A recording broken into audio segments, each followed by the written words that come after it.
기도하겠습니다. 하나님 감사합니다. 오늘 거룩한 주일 또 하나님 앞에 예배함으로 하나님의 말씀을 사모함으로 모인 성도들을 축복하여 주시고 이 시간 하나님이 주시는 말씀을 통하여 우리가 하나님을 예배하는 삶의 예배자로 다시금 세워질 수 있는 귀한 시간 될 수 있도록 인도하여 주옵소서.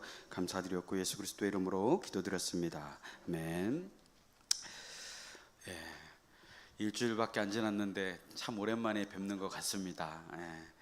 제가 지난주에 교회에서 강원도로 또 휴가를 또 이렇게 다녀왔습니다. 요즘은 어딜 가나 이 가장 중요한 게 내비게이션인 것 같아요. 그래서 누구나 이렇게 핸드폰을 이렇게 쳐다보면 내비게이션 어플 하나 정도는 다 이렇게 깔려 있는 것 같습니다. 이제 몇 번 제가 강원도를 왔다 갔다 하다 보니까 이제 뭐 내비게이션을 크게 의지하지 않아도 이렇게 좀 오고 가는데 큰 어려움들이 없는 것 같습니다. 그런데 올 때는 일단 고속도로에 올라타면 뭐 이제껏 계속 다니던 길이었기 때문에 또 익숙한 그런 지형들이기 때문에 너무나 편하게 운전을 하고 돌아옵니다. 생각해 보았어요. 제 머릿속에 입력되어 있는 그런 익숙한 이정표들, 그리고 지날 때마다 바라보이는 그런 건물들, 이런 것들 때문에 길을 잘 찾게 되고 또 문제없이 그 길을 따라가게 되어집니다. 그런데 만약 똑같은 장소를 찾아간다고 하더라도 내가 익숙하게 다녔던 그 길들이 이제 뭐 개발이 되어서 여러 가지 다른 길들이 생기고 또 눈에 익숙했던 그 건물들이 이제 재건축을 하거나 그래서 좀 새로운 그런 건물들이 많이 들어서게 되면 여지없이 저는 또 내비게이션을 또 켜고 집을 찾을 수밖에 없는 그러한 모습들이 있을 것입니다. 왜냐하면 제 머리에 기억되어지고 입력되어져 있는 그런 표지판과 같은 그러한 것들이 사라졌기 때문에 그렇습니다. 오늘 말씀을 준비하면서 우리가 어떤 길로 갈 때마다 내비게이션을 의지하는 것처럼 우리의 인생길에서 늘 하나님을 의지하며 살아가면 얼마나 좋을까. 그리고 우리가 성경에서 늘 깨닫는 것 또한 하나님 우리 인생길 가운데 다른 그 무엇보다도 세상의 그 어떤 것보다도 하나님의 말씀을 의지하면 좋겠다라고 우리에게 늘 말씀해 주고 계시죠. 그래서 천국길로 가는 유일한 내비게이션은 예수님밖에 없음을 성경은 우리에게 말씀해 주고 있습니다. 그리스도인으로서 세상 가운데 인생을 바르게 살아가게 할 그러한 방향 표시 등이 무엇이 있을까 생각을 해 보았습니다. 그것이 바로 저는 오늘 우리가 드려지는 이 예배이고 또 우리의 삶에 연장되어져서 예배자로서의 삶을 살아가는 삶의 예배의 모습이 아닌가 그렇게 생각을 해보게 됩니다. 믿음을 잃어버리고 세상에서 방황하는 그런 사람들을 바라보게 되어지면 여지없이 그들의 삶 가운데 예배가 무너져 있는 것을 우리는 보게 되어집니다. 그래서 우리가 예배를 잘 드리고 있다라고 한다면 우리의 인생을 하나님 앞에 잘 살아가야 하고 또 우리가 이렇게 드리는 예배의 모습들이 우리의 삶에 열매로 잘 나타내야 될 때가 많은데 그렇지 못한 모습들이 오늘날 우리 가운데 많지 않나 그렇게 생각을 해보게 됩니다.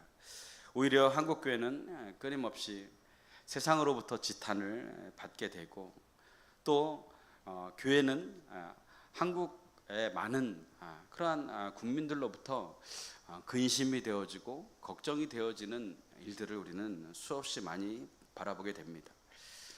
성경은 우리로 하여금 빛과 소금이 되어야 한다라고 이야기를 하고 있지만 교회가 그 길을 잃어버렸다라는 사실은 결국 우리의 삶 가운데 바라봐야 할 그런 이정표 예배를 잃어버린 것이 아닌가 그런 생각들을 해보게 됩니다.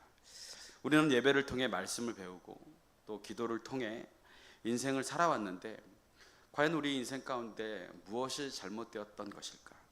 왜 자꾸 길을 잃어버린 것처럼 우리는 그렇게 살아가고 있는 것일까? 우리 스스로를 돌아봐야 합니다. 예배는 우리가 아는 것처럼 신앙인에게 있어서 가장 본질적인 그런 행위입니다. 그러나 오늘날 많은 사람들은 예배를 형식이나 의무로 오해할 때가 있고 또 단순한 프로그램에 의존할 때가 많이 있습니다. 그렇다면 우리는 과연 어떻게 예배를 드려야 할까요? 우리는 어떠한 예배를 통해서 우리의 삶을 바꾸어 나가야 할까? 그것을 우리가 함께 좀 살펴보기를 원합니다. 성경에서는 예배자의 태도에 따라 세 가지 형태의 모습으로 분류를 하는데, 첫째로 형식주의자적인 예배자들이 있습니다. 예배는 드리지만 마음은 다른 곳에 있습니다. 교회에 출석하고 예배 자리에 앉아 있지만 해야 하니까 예배를 드리는 것입니다. 습관이나 전통, 또 사람들의 시선 때문에 억지로 예배드리는 그러한 모습을 보입니다. 그러한 모습 가운데 하나님의 역사가 있을 리는 만무합니다. 삶의 변화 또한 일어나지 않습니다. 이사야서 29장 13절에 보면 이 백성이 입으로는 나를 가까이 하며 입술로는 나를 공경하나 그 마음은 내게서 멀리 떠났다, 이렇게 말씀해주고 있습니다. 두 번째로 자기중심주의자적인 예배자들이 있습니다. 하나님께 영광을 돌리는 것이 아니라 자신이 위로받기 위해서, 자신이 은혜 받는 것을 중심에 두고 살아갑니다. 찬양과 설교가 내 생각과 내 의지와 내 감정에 맞아야 합니다. 내 상황에 도움이 되는가를 따집니다. 요한복음 6장 26절에 내가 진실로 진실로 너희에게 이르노니 너희가 나를 찾는 것은 표적을 본 까닭이 아니라 떡을 먹고 배부른 까닭이라. 예수님께서 예수님을 쫓는 자들에 대해서 그렇게 평가하고 계십니다. 세 번째로 오늘 말씀과 같이 영과 진리로 예배하는 자들이 있습니다. 하나님의 말씀을 기초로 성령의 인도하심 가운데 하나님의 뜻을 앞세워 살아가는 자들입니다. 그들의 삶은 그 예배로 인하여서 변화된 삶을 살아갑니다. 요한복음 4장 23절에서 아버지께 참되게 예배하는 자들은 영과 진리로 예배한다라고 말씀하고 계십니다. 우리는 살아오면서 수없이 많은 예배를 드렸습니다. 그런데 예배가 예배로 끝날 때가 너무나 많다라는 것이 문제입니다. 정말 여러분이 하나님의 살아계심을 믿는다면, 그리고 우리가 하나님 앞에 날마다 예배를 사모하며 예배를 기대하고 그 예배를 통해서 우리의 인생이 바뀌어질 것을 믿는다면, 우리의 삶은 예배를 드리고 돌아가는 순간 한 가지의 변화라도 우리의 삶 가운데 일어나고 또 그 변화를 위해 노력해야 된다는 사실입니다. 1년이 52주이고 주일은 엄밀히 이야기하면 51번입니다.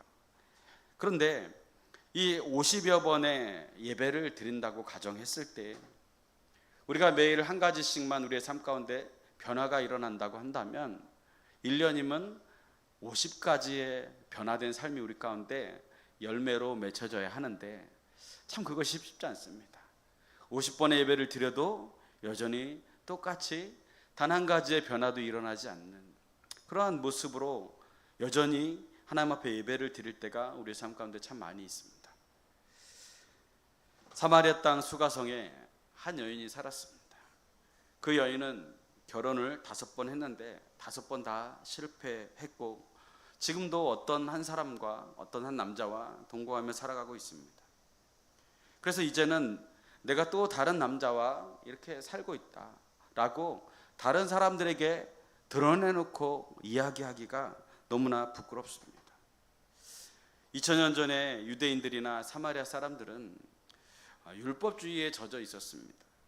그들의 윤리관념으로 따지면 이 여인은 인간 이하의 사람으로 취급될 수밖에 없는 사람이었습니다. 그래서 그는 삶을 살아도 사는 것 같지 않고 세상 가운데서는 어떤 희망조차 찾기 어려운 그런 인생의 수렁에 빠져 있는 그런 여인이었습니다. 그런데 이 여인이 이러한 기가 막힌 수렁에 빠져 사는 것과 같은 인생을 살다 보니까 이 인생 가운데선 도저히 소망을 찾을 수가 없기에 그는 성경에서 이야기하는 메시아가 나의 인생을 바꾸어 주었으면 하는 생각들을 가지고 있었습니다. 그렇다 보니 그는 예배에 관심을 갖게 되었습니다. 하나님께 진정한 예배를 드리고 싶은 것입니다. 내가 드리는 예배를 하나님이 받으셨으면 좋겠다. 하나님을 어떻게 하면 만날 수 있을까? 여러분 가운데 지금 깊은 수렁과 같은 그런 어려움과 고난 가운데 살아가고 계시는 분들이 계십니까? 내 스스로의 처지와 환경을 바라볼 때, 사람들이 나를 바라볼 때 도저히 세상 가운데서 어떠한 소망도 희망도 찾아볼 수 없는 그런 어려움 가운데 처한 분이 계십니까? 그때가 바로 하나님 앞에 우리의 예배를 회복해야 될 때인 줄로 믿습니다. 하나님 앞에서 그 인생 가운데 예배를 회복시키시기 위해 하나님께서 그 은혜를 우리에게 베풀고 계시는 때임을 성경은 우리에게 말씀해 주고 계십니다. 그래서 그리스도인에게는 모든 것이 협력해서 선을 이루게 되는 것입니다.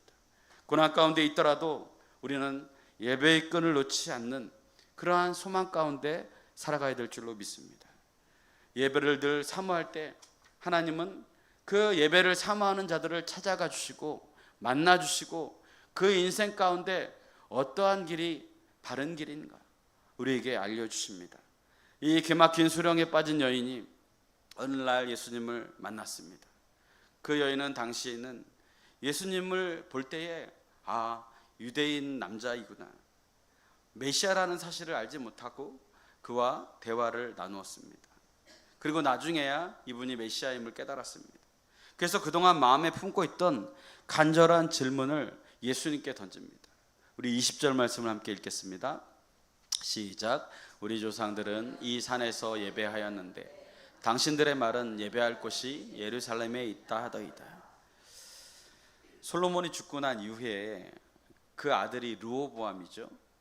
르호보암이 이 이스라엘의 왕이 됩니다. 그런데 이 르호보암은 하나님이 보시기에 별로 이렇게 지혜롭지 않았습니다. 하나님이 보시기에 탐탁지 않은 인물이었습니다. 그래서 하나님의 예언대로 하나였던 이스라엘이 이제 두 나라로 나뉘어지게 됩니다. 솔로몬의 수하에 있던 여로보암이라는 사람이 르호보암을 찾아갑니다. 왕이시여, 당신의 아버지께서 우리에게 주어졌던 이 세금이 너무 무겁습니다. 그리고 우리가 이렇게 일하는 이 노동이 너무나 무겁고 힘듭니다. 그것을 좀 가볍게 여겨주시면 우리가 당신을 우리의 주로, 우리의 왕으로 섬기겠습니다. 그렇게 이야기를 하죠. 그러나 르호보암은 이러한 여로보암의 협상에 응하지 않습니다. 그래서 결국은 이 여로보암이 쿠데타를 일으켜서 북왕국을 세우게 됩니다. 예루살렘 성전은 남유다에 소속이 되어 있습니다. 여로보암이 12지파 중에서 10지파를 데리고 북쪽에서 북이스라엘을 세웠는데, 이렇게 나라를 세워서 이끌어 가다 보니까 이 민족은 하나님을 예배하는 민족이에요. 그래서 안식일만 되면 자기 왕국에 있는 백성들이 성전에 가서 예배를 드려야 되는데, 이 당시에 성전이 어디 있습니까? 예루살렘에 있습니다. 근데 이 예루살렘은 남유다에 있는 거예요. 그렇다 보니까 이 10지파의 이 이스라엘 백성들이 남유다로 주일만 되면 안식일을 섬기려고 내려가는 것입니다. 그래서 여로보암의 마음에 불안한 마음이 드는 겁니다. 매주 불안해서 막 공황장애가 오는 것 같아요.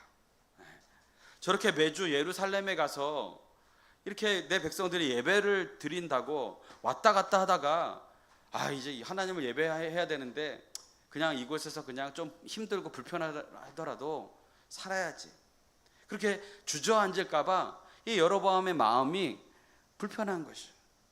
그래서 여로보암이 작전을 세워요. 여러 가지 작전을 세우는데 이 계획들이 이것이 북이스라엘이 망할 때까지 관통하는 하나님 앞에서의 큰 죄가 되어집니다. 우리가 수요일마다 배웠죠. 여로보암이 하나님 앞에 지은 세 가지 죄가 뭐죠? 첫 번째로 베델과 단에 금송아지 신상을 세워서 이것이 너희를 구원하신 하나님이다 라고 백성들을 미혹해 하는 것입니다. 두 번째로는 이 금신상만 세우면 뭐합니까? 제사장이 있어야죠. 근데 제사장 계열들은 다 남유다에 있는 거예요. 그렇다 보니까 이제 제사장을 자기 임의대로 자기 말 잘 듣는 사람들을 그냥 제사장으로 세워버립니다. 세 번째로는 이제 저들이 절기를 따라서 예배를 드리게 되는데 우리만의 절기를 새로 만들자. 그래서 자신들이 원하는 절기들을 자기 마음대로 세워서 백성들로 하여금 그 절기를 지키게 했다라는 것입니다. 그런데 이 금송아지를 북이스라엘의 가장 북단인 단과 또 남쪽에는 이 남유다와 북이스라엘의 경계 지역인 가장 남단에 있는 베델에 세운 것입니다. 그리고 그 금송아지가 너희를 구원한 하나님이다 라고 그들로 하여금 그 신상을 섬기게 하는 것입니다. 근데 이것이 그냥 세워졌을까요? 그렇지 않습니다. 뭔가 보고 배웠으니까 여로보암이 그것을 따라 했겠죠. 이것이 어디에서 유래됐을까요? 이스라엘이 출애굽해서 이제 시내산에 도착해서 하나님께서 하나님의 백성으로서 어떻게 살아가야 하는가 율법을 주시는데 모세가 그 율법의 말씀을 받으러 산으로 올라갑니다. 그런데 몇 날 며칠이 지나도 모세가 내려오지 않아요.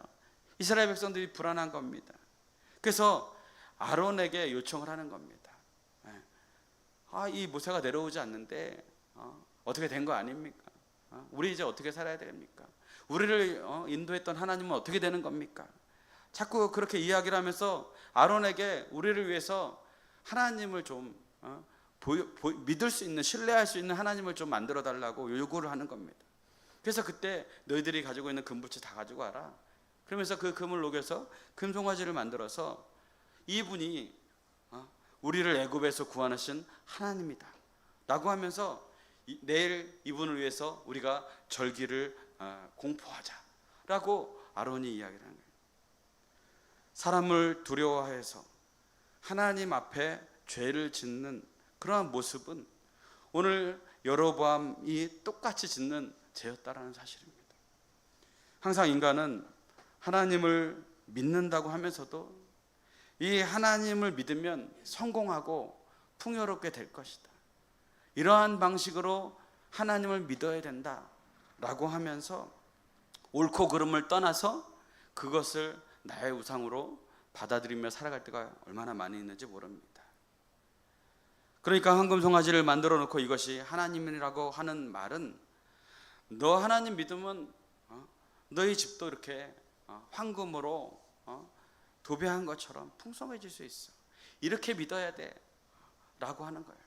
그런데 북이스라엘 사람들은 금송아지가 하나님이라고 믿으며 섬기는데 세월이 흐르고 이 북이스라엘 사람들이 수도인 사마리아에 있는 이 그리심 산에서 예배를 드려야 진짜 예배라고 그들이 받아들이게 됩니다. 북이스라엘이 BC 722년에 아수르에 의해서 멸망을 당합니다. 많은 사람들이 포로로 끌려갑니다. 그리고 아수르는 다른 민족 사람들을 이 사마리아에 주둔시키면서 혼혈 민족이 형성되어집니다.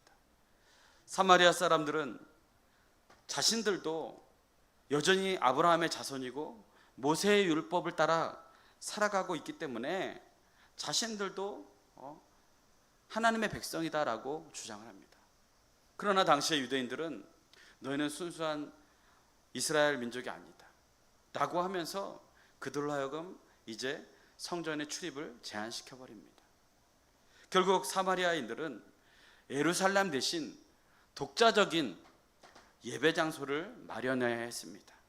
그곳이 바로 그리심산이었습니다. 그리심산은 신명기 11장과 27장을 보면 축복의 산으로 여겨집니다.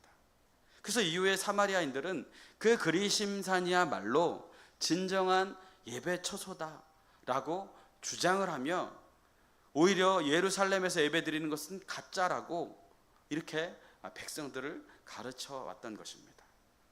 그렇게 함으로 인하여서 이제 그들이 걱정했던 예루살렘으로 가서 예배를 드리는 것이 아니라 사마리아 성에 묶어둘 수 있는 그런 계기가 되었습니다.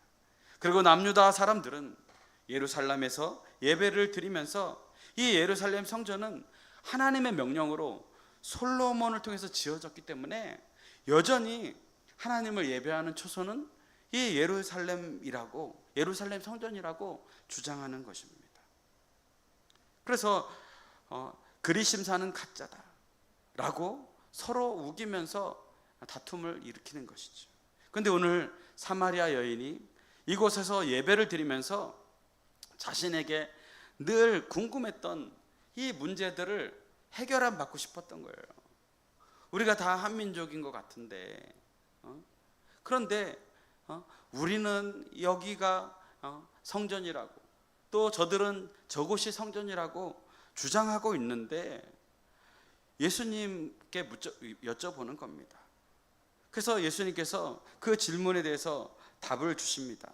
우리 21절 말씀을 함께 읽겠습니다. 시작. 예수께서 이르시되 여자여 내 말을 믿으라. 이 산에서도 말고 예루살렘에서도 말고 너희가 아버지께 예배할 때가 이르리라. 예수님께서 뭐라고 하십니까? 너희는 지금 그리심산에서 드려야 진짜 예배라고 이야기를 하고, 또 예루살렘에서 예배를 드려야 진짜 예배라고 하는데, 너희들이 예배 장소를 가지고 그 예배 장소를 우상시하고 성시화하고 그런 모습들 때문에 너희가 정작 하나님 앞에 예배를 드리고 하나님을 바라봐야 하는데 그러지 못하고 있다라고 지적하고 있는 것입니다.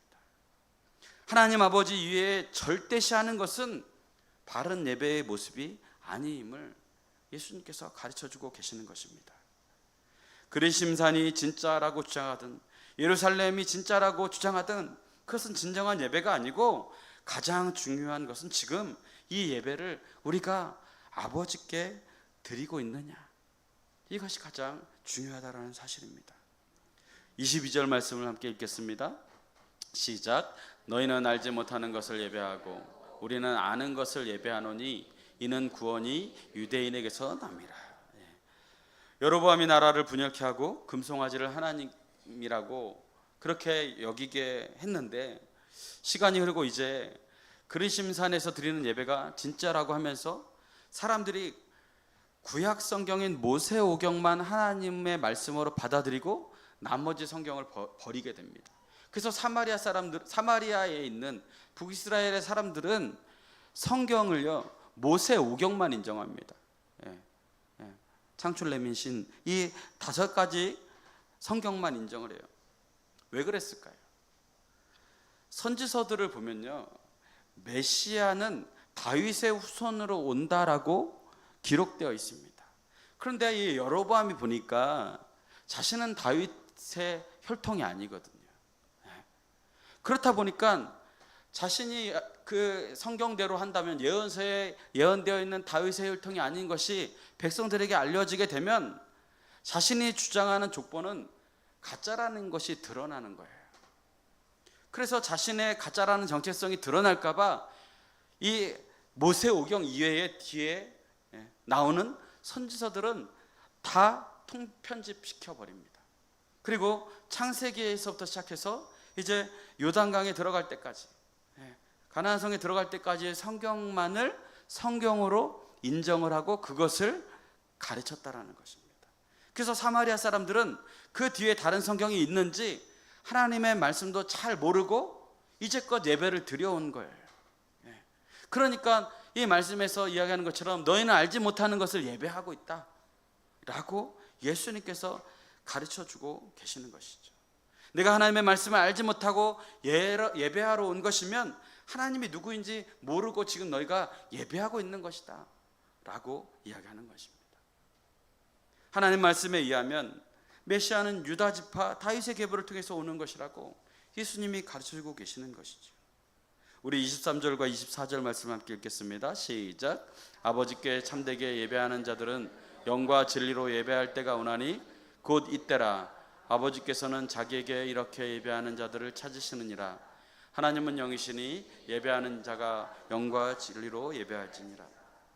당시 남유다와 북이스라엘 사람들의 관심사는 어디서 예배를 드려야 진짜 예배냐라는 거예요. 그런데 예수님은 예배의 본질은 어디서 예배를 드리냐가 중요한 것이 아니다라는 거예요. 하나님은 영이시기 때문에 어디서나 우리의 예배를 받으시는 분이시다. 그러므로 예배하는 자도 영으로 예배해야 된다. 하나님은 지금 이 자리에도 우리의 영적인 예배 받아주십니다. 하나님은 이 시간도 영으로 우리 가운데 임하여 계십니다. 우리 눈에는 보이지 않습니다. 안 보이는 이 하나님의 집중해서 예배를 드려야 합니다. 눈에 보이는 것에 내 시선을 뺏길 수 있습니다. 예배당의 건물, 예배의 시스템, 예배의 프로그램, 좌석, 사람들, 이런 거 하나 다 따지다 보면 우리가 영이신 하나님께 영으로 예배를 드릴 수가 없습니다. 영이신 하나님께 영으로 예배를 드릴 뿐 아니라 진리로 예배를 드려야 된다라고 이야기합니다. 진리는 하나님의 말씀입니다. 말씀에 의한 예배를 드려야 된다라는 거예요. 근데 이 단어는 진리라는 뜻도 있지만 참되다, 진정성이 있다라는 뜻을 가지고 있습니다. 그러니까 영이신 하나님께 우리가 온 영을 다해 집중해서 진정성 있는 예배를 드려야 한다. 예수님께서 우리에게 그렇게 말씀하고 있습니다. 그러니까 예배하는 자가 온 중심을 다해 하나님만을 생각하며 우리의 시선과 우리의 마음과 우리의 생각을 하나님께 고정하여서 예배를 드려야 된다라고 말씀하고 계시는 것이에요. 로마서 12장 1절 말씀을 함께 읽겠습니다. 시작. 그러므로 형제들아 내가 하나님의 모든 자비하심으로 너희를 권하노니 너희 몸을 하나님이 기뻐하시는 거룩한 산제물로 드리라. 이는 너희가 드릴 영적 예배니라. 구약시대 유대인들의 예배는 나를 대신해서 드리는 제물인데 그 제물, 그 짐승을 죽여서 드리는 것이죠. 그런데 바울은 우리의 몸을 하나님이 기뻐하시는 산제물로 드려야 된다는 것이죠. 여러분, 제물은 죽는 것이죠. 그런데 지금 바울은 산제물로 우리가 하나님 앞에 드려져야 된다라고 이야기하고 있는 것입니다. 살아있는 제물이 되라고 말씀하는 거예요. 이 말씀은 무슨 의미입니까? 너희 삶 자체가 살아있는 예배가 되어야 된다는 거예요. 예. 죽어있는 예배. 이 교회에서 예배를 드리면서 예배를 드릴 때는 아멘 아멘 그렇게 예배를 드리지만 세상 가운데서 여전히 죽어있는 예배로 하나님의 말씀이 나의 삶 가운데 아무런 영향도 끼치지 않는 죽은 삶을 살아가는 것이 아니라 내 삶의 현장에서 내가 아멘으로 받아들였던 그 하나님의 말씀을 내 몸으로 살아내고 그것을 통해서 하나님을 기쁘시게 하는 살아있는 예배야말로 하나님이 원하시는 예배다 라고 우리에게 말씀해 주고 계시는 거예요. 그렇기 때문에 여러분, 우리의 예배는 이 주일에 이 자리에서 드리는 예배로 끝나지 않습니다. 여기서 끝나는 예배이고 내 삶에 아무런 영향을 주지 못하는 예배는 그거는 죽은 예배예요. 그러나 신약시대에 와서 사도 바울에게 이렇게 다시 이야기하는 거예요. 너희들의 죽었던 예배는 구약시대에 끝났다. 이제 너희가 이 땅 가운데서 하나님이 기뻐하시는 예배는 너희가 산 제물이 되어서 세상에 영향을 주고 하나님의 말씀으로 세상을 변화시켜 나갈 수 있는 살아있는 예배를 드려야 한다. 예. 그렇다면 우리는 정말 하나님 앞에 살아있는 예배를 드리고 있냐라는 것입니다. 예. 누가 봐도 저 사람은 하나님을 예배한다고 그러는데 저 사람은 직분자라고 하는데 저 삶을 보면 정직하지 못하고 하나님 앞에 살아간다라고 입은 이야기하지만 그 삶을 돌아봤을 때 하나님이 죽은 것 같다라고 여겨진다면 그것은 오히려 하나님 앞에 우리가 예배자로서 살아가는 것이 아니라 그들로 하여금 하나님을 믿지 못하게 하는 그런 불신앙의 원인을 제공하는 것입니다. 세상 사람들이 우리를 구별되게 생각하는 것이 필요합니다. 구약시대에 죄를 지으면 사람들은 흠없는 제물을 가지고 와서 만 13세 이상이 되어지면 자신이 그 제물에 안수를 하고 그 제물을 잡아야 했습니다. 가축을 잡는 것이. 그러나 제물을 잡는다 그래서 처음부터 끝까지 그 당사자가 제물을 손질하고 잡는다고 해서 혼자 제사를 드리는 게 아니죠. 제사장이 옆에서 도와줍니다. 예. 그 제물을 죽이면 그 피를 가져다가 뿌립니다. 하나님, 이 제물을 받아주십시오. 이 재물과 함께 저 사람의 죄가 죽었습니다. 하나님, 저 죄를 용서해 주십시오. 각을 뜨고 불에 각된 그 재물들을 하나하나 올리면서 태워서 향기로운 재물로 하나님 앞에 올려드립니다. 하나님, 저가 이전에 지었던 모든 죄들을 지금 이 불로 태워서 이제 회개된 심령으로, 변화된 심령으로 하나님 앞에 드리오니 하나님, 세상 가운데서 하나님이 기뻐하시는 삶을 살아갈 수 있도록 이 사람을 하나님 인도해 주십시오. 옆에서 제사장들이 그렇게 예배를 도와주는 겁니다. 오늘날 목회자들도요, 이렇게 예배 자리로 나온 성도들이 하나님의 말씀을 통하여서 자신의 죄를 회개하고 토설하고, 그래서 그 죄를 하나님 앞에 고백하도록 돕는 겁니다. 말씀을 통하여서 각을 뜨고 그들의 이전 죄들을 하나님 앞에 태워버림으로 말미암아 이제는 내가 이전 것은 지나갔으니 보라 새 것이 되었도다 라는 그러한 심령으로 세상 가운데 살아갈 수 있도록, 예배의 삶을 살도록 그들에게 도와주는 겁니다. 그래서 말씀의 조명하심을 통하여서 그들이 하나님 앞에 살아가도록 인도하는 겁니다. 교인들이 재미있고 듣기 좋은 소리를 하는 것이 설교가 아닙니다. 영혼의 각을 뜨도록 도와주는 거예요. 히브리서 4장 12절 말씀 한번 보겠습니다. 시작. 하나님의 말씀은 살아있고 활력이 있어 좌우의 날선 어떤 검보다도 예리하여 혼과 영과 및 관절과 골수를 찔러 쪼개기까지 하여. 하나님의 말씀은 우리의 영과 골수와 마음과 생각과 뜻, 이 모든 것들을 다 예리한 검보다 더 예리하게 그것을 쪼개기까지 합니다. 우리가 교회 올 때마다 경건한 모습으로 하나님 앞에 나옵니다. 외형적으로는 우리가 포장할 수 있고 감출 수 있습니다. 그러나 우리 눈에 보이지 않는 것은 우리의 행실로 바뀌지 않습니다. 우리의 결단으로 바뀌지 않습니다. 오직 하나님의 예리한 말씀으로 각을 떠야 합니다. 하나님의 말씀 앞에 내가 죄인이라는 사실을 깨닫고 회개할 수 있도록, 하나님 앞에 내가 이 말씀대로 살아가겠노라고 다시는 이전의 그런 죄 가운데 거하지 않고 내가 이 자리를 떠나는 순간 하나님의 말씀이 내 삶 가운데 성육신 되어서 하나님의 자녀로서 하나님의 백성으로 살아가겠다라는 믿음의 결단과 고백이 있을 수 있도록 해야 된다는 사실이에요. 그래서 하나님, 오늘 우리 성도들이 하나님의 말씀으로 이 시간 각을 뜹니다. 하나님의 말씀으로 이 시간 하나님 섰습니다.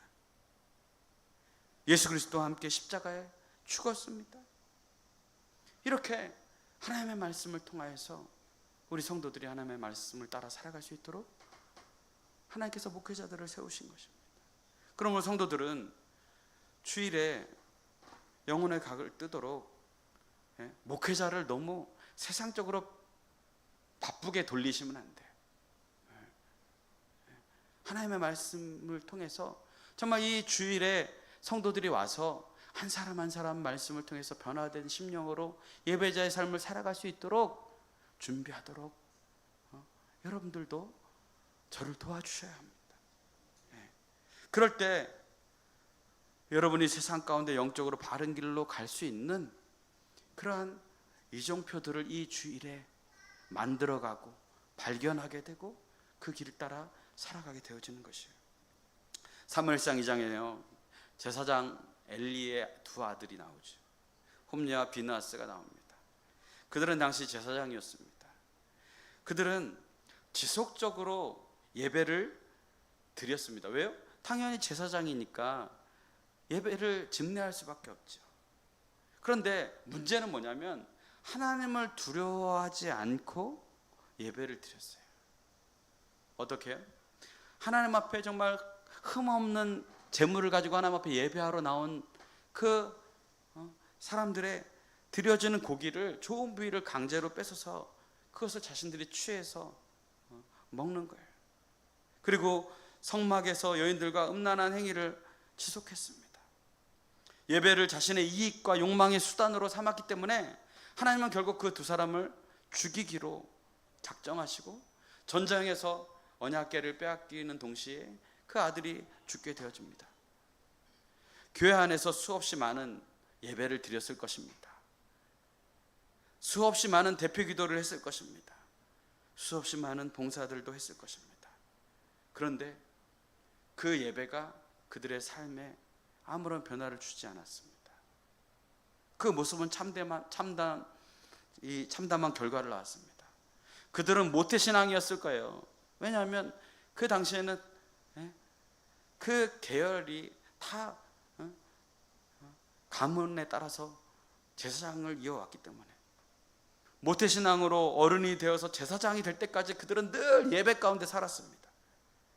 변화될 수 있는 가능성과 시간들이 너무나 많았습니다. 하나님의 은혜죠. 그죠? 그러나 그들의 예배는 살아있는 예배가 아니었습니다. 비록 말씀을 전해야 했고 제사를 집례해야 했고, 그러나 그들이 자신들이 집례해왔던 예배자로서의 삶을 그 인생 가운데 살아가지 못했습니다. 성도들의 헌신을 이용하고 자신의 사익으로 삼고 그들의 삶은 예배 때의 모습과 달리 주신 직분과 동떨어진 삶을 살았습니다. 여러분, 우리가 많은 예배를 드립니다. 이 드려지는 많은 예배가 우리의 인생을 장담하지 않습니다. 여러분, 하나님 앞에 직분을 받았습니다. 그러나 그 직분 또한 여러분의 구원을 장담하지 않습니다. 왜요? 그 예배가 우리의 삶에 성숙되어지지 않는다면 우리는 여전히 하나님을 믿지 않는 사람으로 살아가기 때문에 그렇습니다. 가룟 유다 또한 예수님의 12 제자 중에 한 사람이었습니다. 재정을 담당했다라는 것은 그만큼 유능했던 사람이었다라는 것이죠. 그는 예수님과 3년을 따라다녔습니다. 예수님 곁에서 예배도 드리고 기도도 하고 예수님의 능력도 경험하고 전도도 했습니다. 그러나 결국 도를 사랑함으로 예수님을 팔아버렸습니다. 수년 동안 예배와 공동체 안에 있었습니다. 중요한 직분을 맡았습니다. 그러나 그의 마음 가운데는 여전히 예수님을 이용하고자 하는 마음만이 있었습니다. 예수님을 이용해서 어떻게 하면 성공할까? 예수님을 이용해서 어떻게 내가 딴 주머니를 찰까? 말씀을 들을 때 후회했을 것입니다. 예수님을 팔아 넘기고 예수님이 십자가에 못 박히는 그 순간에도 그는 후회했습니다. 그러나 진정한 회개가 없었습니다. 예배의 자리에 있다고 구원받는 것 아닙니다. 마음과 중심이 변해야 하고 삶이 변해야 합니다. 수년 동안 봉사하며 예수님을 쫓아다녀도 인격적인 만남과 변화가 없으면 결국 넘어질 수밖에 없습니다. 바울이 3차 전도 여행을 끝내고 예루살렘에 방문했습니다. 그런데 그곳에서 때마침 바울이 전도할 때 그 전도의 모습을 봤던 유대인들이 이 바울을 보고 모함을 하는 거예요. 그리고 감옥에 가두게 됩니다. 그런데 감옥에 가두고서 천부장인 루시아가 보니까 바울이 이 감옥에 갇힐 만큼 큰 죄를 짓지 않았습니다.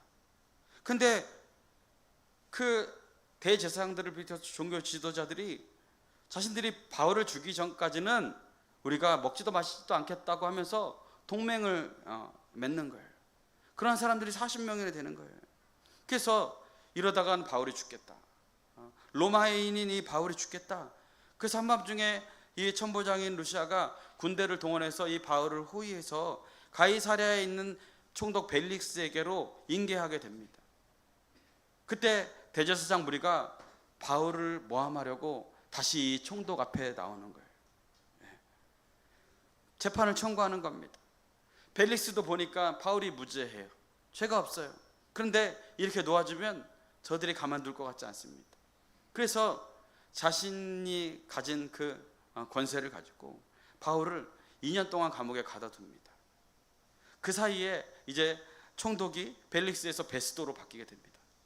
그런데 문제는 2년이 지났는데 대제사장 무리가 또 이 총독을 찾아와요. 베스도를 찾아와요. 카카, 저 바울은 세상을 요란케 하는 자입니다. 저 바울을 우리에게 넘겨주십시오. 우리가 그 문제를 해결하고 싶습니다. 그리고 예루살렘으로 바울을 보내달라고 요청을 하는 겁니다. 왜 이런 요청을 했을까요? 이전과 똑같이 그 길에 매복하였다가 이 바울을 암살하려는 그러한 계획을 가지고 있었습니다. 2년 전에도 바울을 모함했던 이 대제사장 무리가 2년이 지난 후에도 여전히 똑같은 마음을 가지고 이 바울을 해치려고 하는 것이죠. 여러분, 우리가 생각해 봤으면 좋겠습니다. 제사장 무리들이 대제사장, 제사장, 서기관 이런 사람들이 하는 일이 뭡니까? 가장 중요한 게 예배입니다. 예배. 그죠? 예배, 제사를 집례하는 일이에요. 이들이 안식일에만 제사를 드렸어도 2년이면 100번 이상을 예배를 드리는 거예요. 이 말씀이 뭘 의미합니까? 그들이 드리는 예배가 그 사람들에게 아무런 영향을 주지 못했다라는 거예요. 하나님의 말씀을 가르치고 하나님의 말씀을 듣고 하나님의 말씀대로 예배는 드려요. 종교의식은 행해요. 그러나 그들의 잘못된 삶이 단 한 가지도 변화되어지지 않습니다. 종교 행위로 예배가 끝나는 거예요. 여러분, 여기 있는 분들은 아마 적게는 1, 2년, 많게는 수십 년 동안 예배를 드려왔을 것입니다. 아니, 멀게도 생각할 필요가 없습니다. 작년 이맘때도 우리는 동일하게 이곳에서 예배를 드렸을 것입니다. 그렇다면 작년부터 지금 이 순간까지 우리는 50번 이상의 예배를 드렸을 것이에요. 여러분의 삶 가운데 어떤 변화가 있었습니까? 하나님을 더욱더 사랑하기를 힘쓰고 계신가요?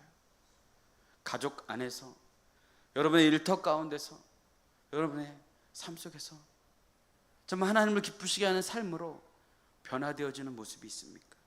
아니면 이 대제사장들과 같이, 홈리와 비느하스와 같이, 가룟 유다와 같이 우리는 여전히 하나님을 예배하고 있다라고 종교의식은 거행하고 있지만 우리는 그 종교의식을 통하여서 명분만 가지고 예배를 드릴 뿐 우리의 삶에 털끝 하나도 바뀌지 않는 모습들로 여전히 그러한 신앙생활을 이어가고 있지는 않습니까? 오늘 말씀을 통해 우리가 깨달아야 하는 것이 있습니다. 우리가 왜 예배를 드려야 합니까? 그것은 우리가 모두 죄인이기 때문에 그렇습니다. 우리가 죄인임에도 십자가에서 우리의 죄를 대속하시고 죄 없다고 여기신 그 예수님을 찬양하고 감사하고 기뻐하기 위해서 이 시간 우리가 모인 줄로 믿습니다. 우리에게 예배는 하나님의 말씀이 나를 다스리고 지배하도록 나의 주권을 하나님께 내어드리는 것입니다. 말씀 앞에서 내가 죽는 것을 의미합니다. 그 말씀이 내 삶에서 성육신하도록 하나님의 성령이 우리를 주장하도록 우리를 내어놓는 시간입니다. 그 말씀을 통해 일주일간의 수렁 같은 그러한 고난과 어려움들을 하나님이 뛰어넘게 하시는 것입니다. 너희가 생각하는 그 세상의 성공과 풍요가 너희를 살릴 수 없다. 하나님을 예배하는 자로 회복되어야 된다 라고 우리에게 말씀해 주고 계시는 거예요. 중요한 것은 우리의 예배가 우리의 삶에 어떠한 영향을 끼치고 있느냐라는 사실입니다. 우리가 이렇게 하나님 앞에 주일마다 목숨 걸고 우리가 세상의 그 모든 것들을 다 뒤로 하고 예배하는데 그 예배를 통해서 우리가 세상 가운데, 우리 가정 가운데, 우리가 만나는 많은 사람들에게 어떤 영향을 끼치고 있느냐라는 거예요.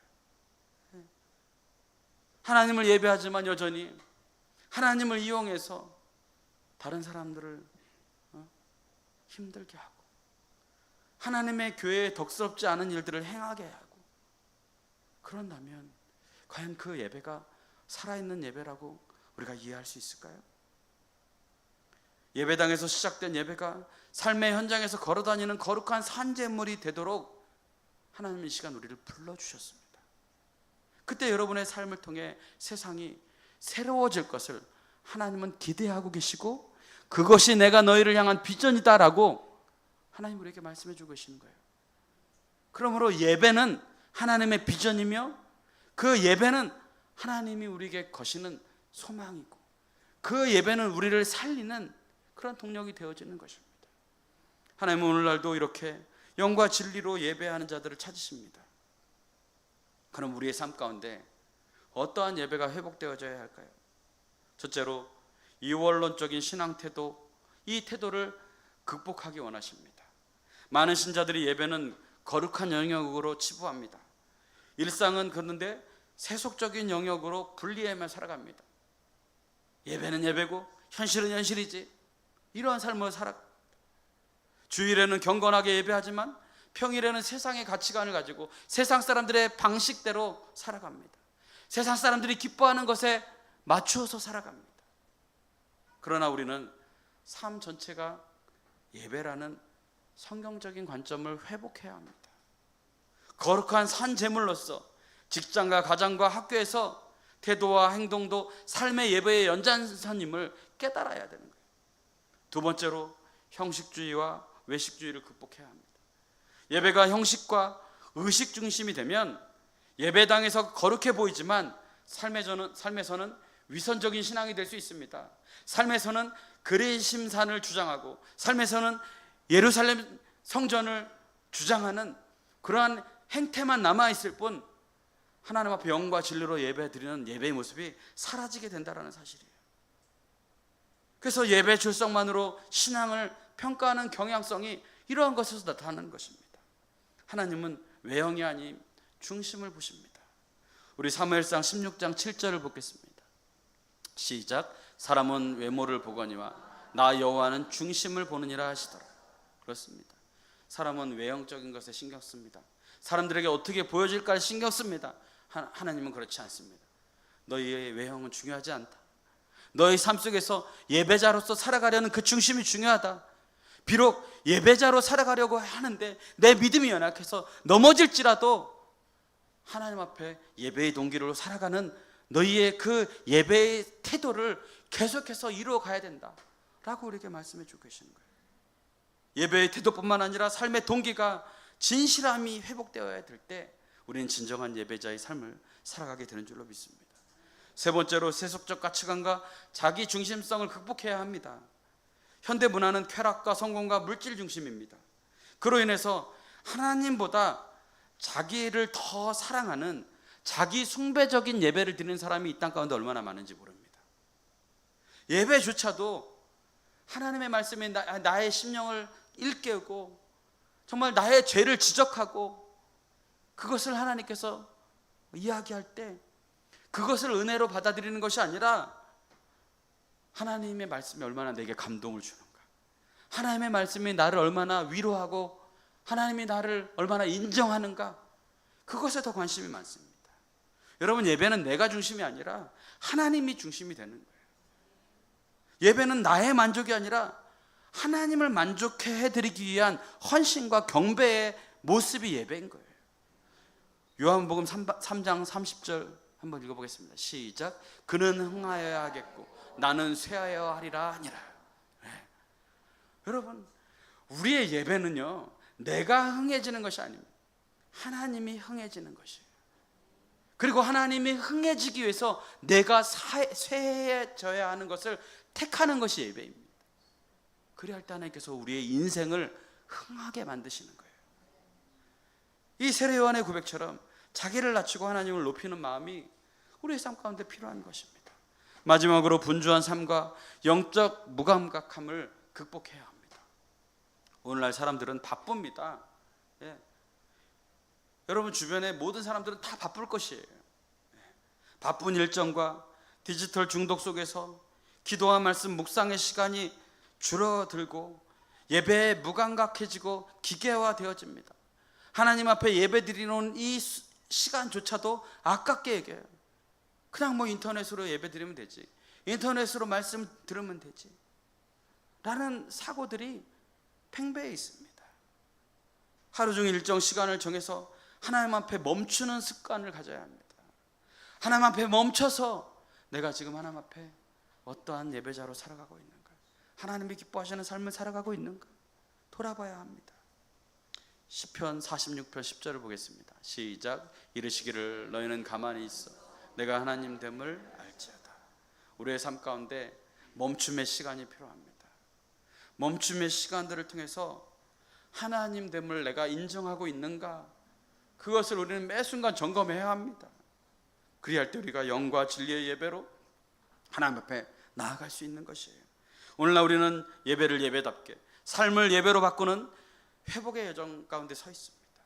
영과 진리의 예배를 위해 극복해야 할 것은 단순한 행동을 바꾸는 것이 아니라 삶 전체를 하나님이 기뻐하시는 영으로서의 예배에 집중하며 중심을 다하여 우리의 삶의 태도를 바꾸어 가는 것부터 시작해야 합니다. 하나님은 지금도 예배하는 자를 찾으십니다. 예수님은 말씀하십니다. 우리 다시 한번 읽겠습니다. 23절 말씀 함께 읽겠습니다. 시작. 아버지께서는 이렇게 예배하는 자들을 찾으십니다. 하나님은 이렇게 예배하는 자를 찾으십니다. 그리심산이 아닙니다. 예루살렘 성전이 아닙니다. 영과 진리로 하나님 앞에 산 제물로 이 땅 가운데서 예배자의 삶을 선택하며 살아가는 자들을 하나님이 찾으신 줄로 믿습니다.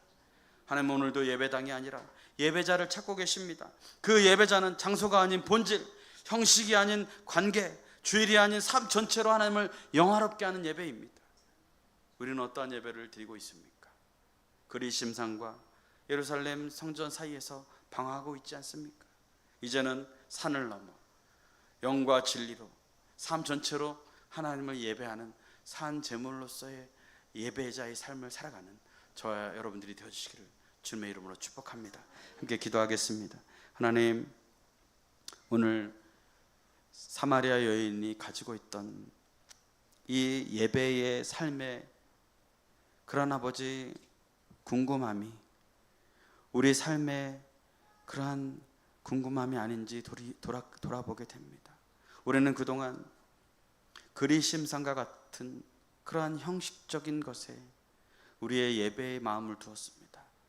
예루살렘 성전과 같이 자만함 가운데, 교만함 가운데 하나님 앞에 우리에게 직분과 우리의 지금 삶의 모습을 통해서 하나님을 예배한다라고 여겼습니다. 그러나 이 시간 예수님께서는 영과 진리로 산제물 되어 예배드리길 원하는, 예배가 이 예배 자리에서 머물러 있는 것이 아니라 삶 가운데서 우리의 삶을 변화시킬 뿐만 아니라 세상을 변화시키는 빛과 소금으로서의 역할을 감당하는 교회로 살아가기를 원하시는 줄로 우리가 이 시간 믿사오니, 하나님, 우리가 이제 살아있는 예배, 살아있는 제물로 하나님 앞에 예배하는 예배의 승리자들이 다 될 수 있도록 하나님 역사하여 주옵소서. 한 주 동안도 그 주님만을 우리가 소망하며 살아갈 때 사마리아 여인이 예수님을 만나 그 인생 가운데 참된 의미와 목적을 찾았던 것처럼 우리가 날마다 예수님과 동행함으로 우리의 삶의 목적과 소망이 주께 있음을 고백하며 나가는 우리 모두가 다 될 수 있도록 인도하여 주옵소서. 모든 것 감사드렸고 예수 그리스도의 이름으로 기도드렸습니다. 아멘. 이 시간은 우리 통기타반 우리 분들 나오